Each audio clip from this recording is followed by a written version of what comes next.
Welcome back, traders. This is the Options Trader Lounge, and we are in the midst of turmoil. The market has sold off significantly.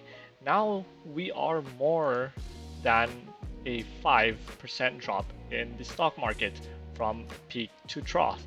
And will this sell-off continue further?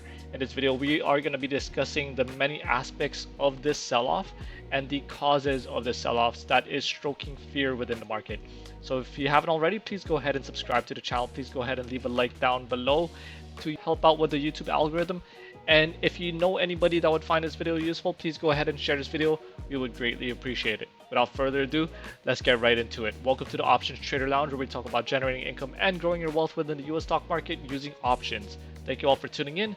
Get yourself a drink, sit back and relax. Now let's get to it.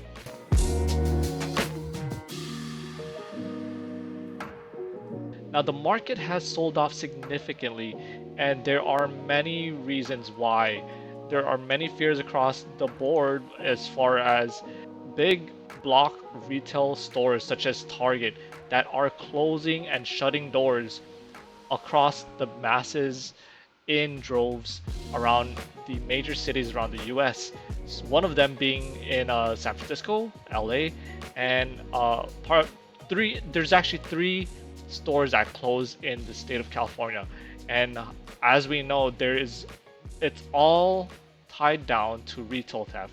Target is saying that their problem in these cities is theft, and because of this, they want to shut down these stores because they want to not only protect their bottom line losses as far as products being walked out of the door from thieves, but they also want to protect their employees because they find that many of these left cities are really just not really picking up their act as far as keeping crime down, and this is a big problem. And so this is going to be a very big problem because not only does these retail stores provide jobs, but they also provide access for the masses to access cheap goods.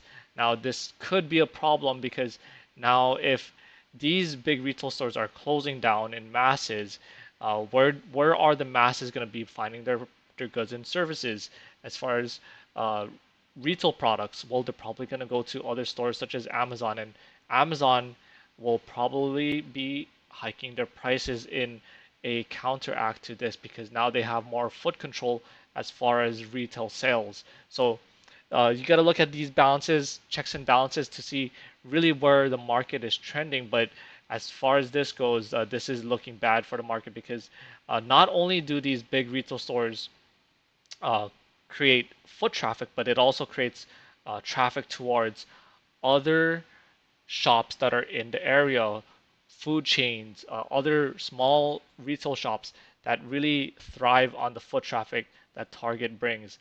The other thing that I see happening with the fact that these stores are closing, well, it's also going to be causing fear as far as employment.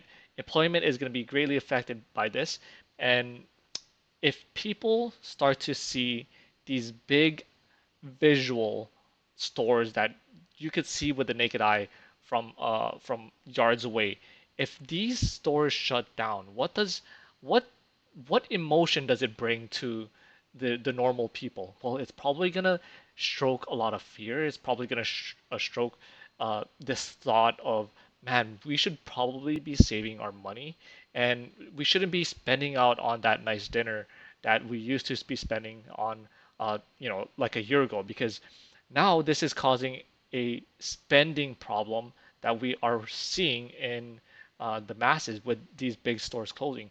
It's going to overall drive people to start spending less, and that could lead to more layoffs because if you really think about it, many companies that are out there, big and small, they rely on the spending to continue within the U.S. economy.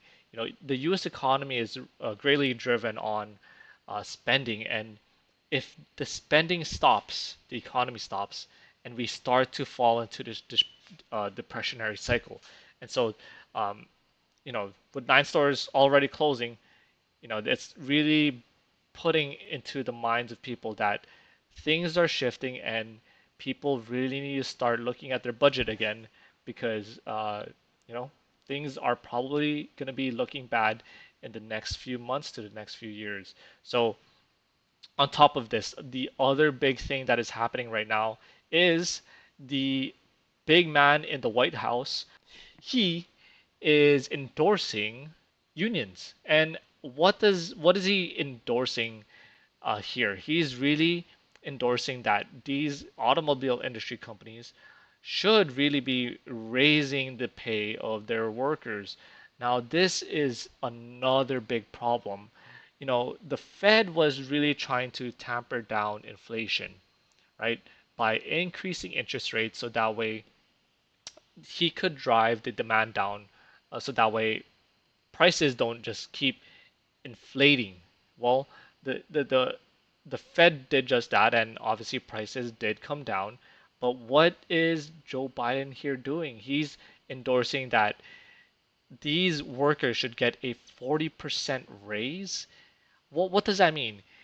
These automobile industries are now being expected to be paying a 40% ticket on their employees. Well, what does that do to the bottom line? Well, if com- you got to think about it this way. Companies are driven on profit. That's the only way they can operate. So that way they can use their profits so that way they could reinvest into R&D, research and development, or spend it on expanding their company and whatnot. Now, well, if that employee is now if their employees are now being uh, having to pay out a 40% pay increase, well, what does that do to the company's bottom line? Well, they're gonna have to either raise their prices to make up from those losses that they're now having to pay. So that means parts and labor are no, more expensive, and it's gonna come down to the end result of their product, the product that they're trying to sell, which is a vehicle. And this whole goal of the Fed was to really drive down prices, one of them which is vehicle prices, and now we're getting a 40% raise on employee. Well, it just doesn't make sense here. The policies that the president is putting here uh, is not aligning to what is best for the economy. Instead of trying to tell people that they should uh, you know having a higher pay, which higher pay is important in this time, but we should really be trying to find ways to make our goods and services more affordable to the masses, because one of them would be to increase productivity. And you know doing this does not increase productivity. Obviously people are going to work right after their strike is done and they come to a deal, but when these companies are having to pay higher prices, you know, in an economy where people are now in their minds wanting to save, well, it's gonna cause a lot of problems because now now these companies are expected to produce, but no one wants to buy. Well, what does that mean? Well, their next step here, these companies, these automobile industries, if they can't sell the products, what are they gonna do? Cut expenses, and now these workers who are now trying to strike for a higher pay are now being laid off. It's not a good equation here. So I don't see a good outlook on this unless you guys all get out of your big your V6 V8 trucks and now hop into the cheapest car on the street that you could buy brand new under $20,000, the Mitsubishi Mirage. You guys could hop into that and get out of your big diesel trucks and hop into a tiny, tiny vehicle. That would solve all the problems here. Just shrink what you have. Shrinkflation is an actual thing. You look at your Big Mac, it's no longer a Big Mac, it's a Mini Mac. So that's what we have here. Now that we got this aside, let's get right into the charts because I'm all sure that you guys were all looking forward towards that. So what do I have here? The S&P 500. S&P 500, nah. The S&P 500 is looking fairly weak here. Just by looking at the daily charts, we always want to start on the big picture just to get an idea of what is happening on the overall macro trend of the S&P 500. Well, actually, you know what? Let's look at the weekly chart because we can get a bigger idea of what is happening here. What I like to look at here whenever I look at charts is I like to look at the health of the MACD. And since August 14, we had this crossover with the blue line going underneath the yellow line, and we have this weakish stance on the MACD. And this is not good because, obviously we were in this long upward trend for 135 days, and now we are now in a downtrend, which is lasting for, what is this here? Oh, I can't see it. 10 bars, so 62 days. So this is not looking good.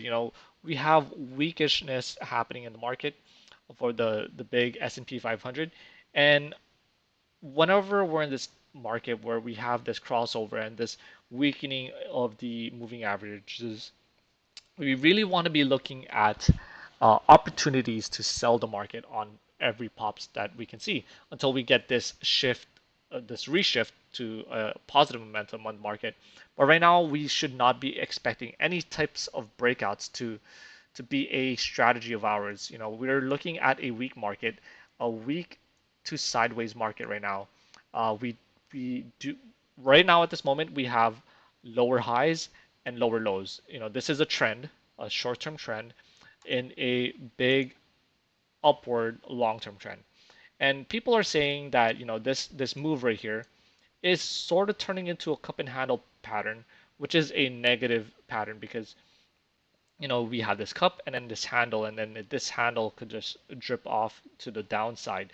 And this is something that's looking really bad for the market. So we just have to be prepared to be not be hooked on buying the dips all the time because buying the dips doesn't is not is not a perfect strategy unless you're at the right levels in the market. So we always need to look at good levels in the market so that way we can identify proper risk and reward. And right now, if we're looking at the next level of support, I'm really looking at this level down here at 419 on the S&P 500, which correlates to multiple levels back in time that we can see back here between February to March of 2022. So this is probably an area where we can possibly see a pause, a slight pause, and a probable slight move higher before we can continue to drift down until we see the market form higher lows and higher highs on a short-term frame. So that way we can expect a momentum push higher. Now we are seeing the exact same thing on the triple Qs. The triple Qs is looking weak on the weekly chart, and we are seeing again the same crossover on the MACD, so we should not be expecting any breakouts to be happening or any breakout strategies on the upside that we should be expecting to play because we should, in fact, the best risk reward would to be shorting the pops to expect the market to drift lower, right? So that is the play that we are playing here. In addition to that, we also need to evaluate the VIX. The VIX is looking really positive. So let's look at the daily chart here. So we can see the VIX is looking really positive.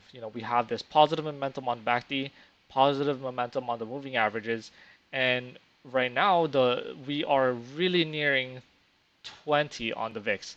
So this is really an area where the market can really just go out of hand, and that would produce 3 to 5% drops on the S&P 500, and this is something that we really need to be careful of because at this point when this happens, options volatility can be um, really wild. So it's very important that you are picking the correct deltas so that way you minimize the volatility on your portfolio.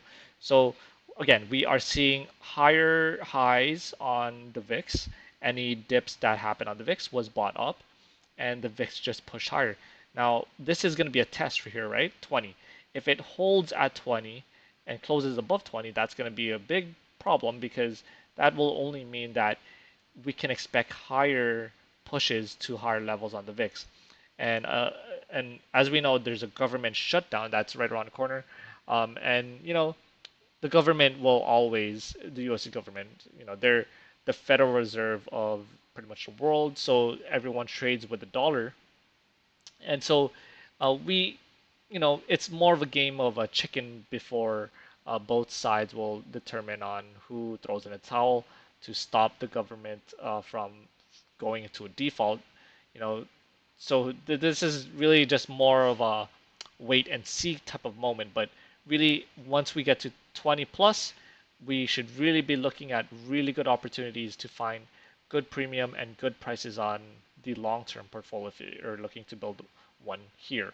So that is what I have for you today. If you haven't already, again, please go ahead and leave a like down below. Please go ahead and subscribe to the channel, and we will see you on the next one.